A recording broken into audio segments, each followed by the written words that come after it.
Those are the money makers right there. Get the shoes, honey. Get the shoes, honey. Get the shoes. Dominique. It's time for the twerkulator. It's time for the twerkulator. I mean it. Watch a couple hoes switch up on me. I hate I seen it. We got dirty money, so you know we had to clean it. Can't fuck with niggas that got hoes. I won't get in between it. We toss niggas around. We treat these niggas like they beanbags. Niggas think they play, but they me the real pee bitch. And I taste like sugar, but ain't a damn thing sweet bitch. I will never let.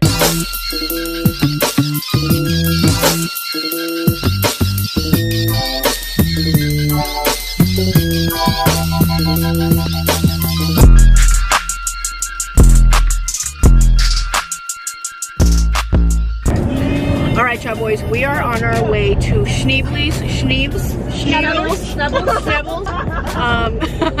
But these lovely young ladies have never been before. I went years ago for Zakia's 21st birthday. At that time, they were serving red wine. Apparently, they only sell like fruit wines now. We're hoping that's not true. Yeah, but like it's just a dirty little rumor. But I will get drunk off of avocado wine. Regardless. I can't tell if I'm serving or if I'm giving, you know, Stevie Wonders. But either which way. Just a piano. So that's it's like close to Homestead. It's close to Knott's Berry's farm, and there's also like a Buddhist temple in that area. Yeah. Been there, done that. Not well, but I was there. Yeah, so that's the adventure we get into today. Here we are arriving at Schnebly's. It's located in Homestead, Florida, and it actually opened October 2005.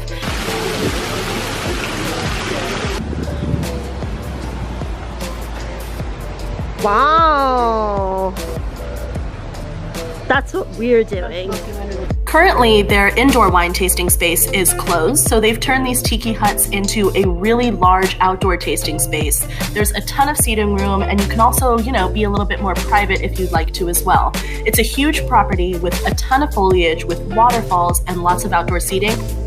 As part of the experience, you actually get to keep these really cute wine glasses. At the beginning of the tasting, they give you this paper where you can pick a flight of 5 wines to choose from. How's that water serving you? You know, it's good, it's refreshing. I think I'm gonna go with a beach rosé to start. Okay. A mix of the avocado and guava. Okay. Oh, magazine and wine party. Sure. I feel like I definitely have to just try their lychee because she said it's the most popular. Yeah. Amongst the Miami locals. How do you say mango and Mango. Alright ladies, are we ready now? Yes, I think so. For our first selection, Genesis and I went with the mango wine, which was very sweet. Prio went with the beach rosé, which is a blend of guava and avocado and a little bit on the drier side. Cheers.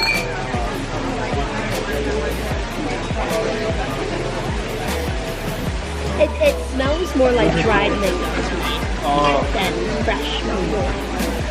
It's very light, very fruity. For our second tasting, I went with the Schnebly's 2019 Cabernet. Prio went with a buttery cocoa vino with notes of coconut and lemongrass, and Genesis tried out this sweet and tart passion fruit wine.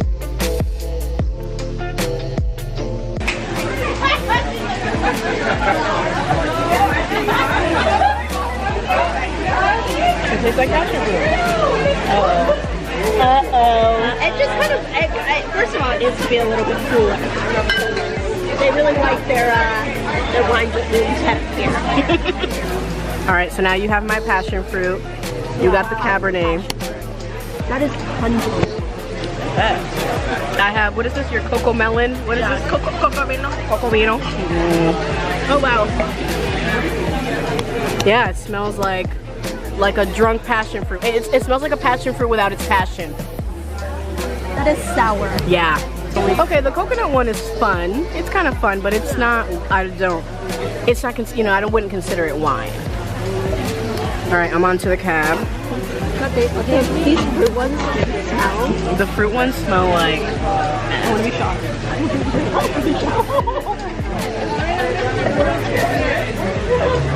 okay, it's warm. It's a warm cab. Denise's Boo Boo. Who's Denise? That is Peter Schnebly's wife, so that's the owner. Okay. Is he still around these times? What we got going on over here? So this is Boo Boo's Reserve. Okay, Boo Boo. Who we just learned is the wife of the owner of Schnebly's, and she makes this Boo Boo the Fool's wine. Boo Boo the Fool. Apparently this was like some sort of mess up. I don't really know the backstory, but they messed up on some wine. Instead came up with this bottle instead. And it's a dessert wine, so it's going to be higher in alcohol. It's actually pretty good. I'm mad. Okay. It's sweet. It tastes very similar to the cocoa. Yeah, it does. A little lychee in there as well. They said this is very similar to Canadian ice wines that are harvested in 4-degree weather. Oh my god.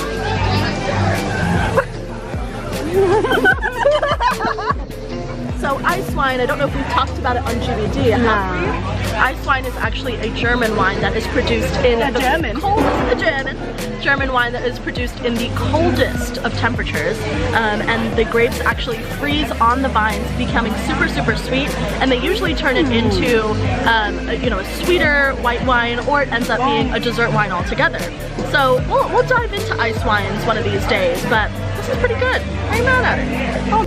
For our final tasting, Priya and I decided to go with the classic Grand Reserve Sparkling. Genesis tried out the tangy passion fruit sparkling with hints of melon and strawberry. Ooh, that does smell passionate. It smells like the other one. My bubbles have already left. Dry indeed. Try is right. Oh my god. It's no good. How you say Cheers, ladies. To being adventurous. You know, this is exactly on par with what I thought a Florida winery would be like. Yeah. I think in the future, maybe we keep our Florida drinking excursions to only be breweries and liquor. Oh yeah. You know, what their lane. Yeah. Yeah. So that's it, boys and girls. Schnebly's. There she blows. Well. Interesting experience. Interesting is exactly how I would describe it. Muy interesante. You know, we drank 5 glasses of subpar wine for you guys. And really, I thought I was going to leave here at least a little bit tipsy. You know? And here I am, maybe more sober than... More sober, more conscientious of my wine palate than I have ever been. Can't grab a right angle. You know, I'm a short girl, gotta hit you from the top.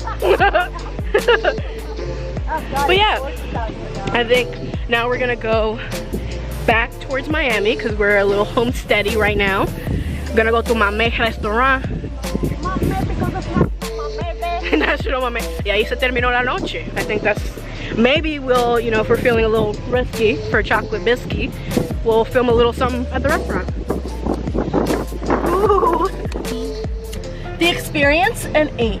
The actual wine, I don't want to be harsh, but I'm gonna go with 3.5. Yeah. I think scenery, venue, it's giving an 8. It's gorgeous. The property is amazing. They have water all throughout the property, lots of foliage. Yeah, don't drink the water, but yeah. But wine, I gotta give it a 2. Oh, even lower. Yeah. I'm sorry, nothing was really that impressive, you know? Yeah, I agree. And what are you thinking, Genesis? I would say 8 for ambiance. She's cute, you know what I'm saying? Yeah. Like a strong 2 to 1 for the wines. They're just play wines, you know what I'm saying? It's like someone took an apothic and then put Kool-Aid sugar in it. Yeah. It's just not good. Yeah, an apothic is already, you know not like good. $8, you know what I'm saying? Yeah, and I feel like a lot of, you know, wine novices in our building talked it up, but if they knew what the good shit was, they wouldn't be. I thought we were showing them the good shit, you know? You know, there's a learning curve. There's a learning curve for sure. All right, and that's the show, folks. Let us know if you've ever gone to Schnebly's, if you like their interesting wines. And as always, we do it for the girls, gays, and days. Let us know what wine you're drinking or if you just drinking, baby. Cheers.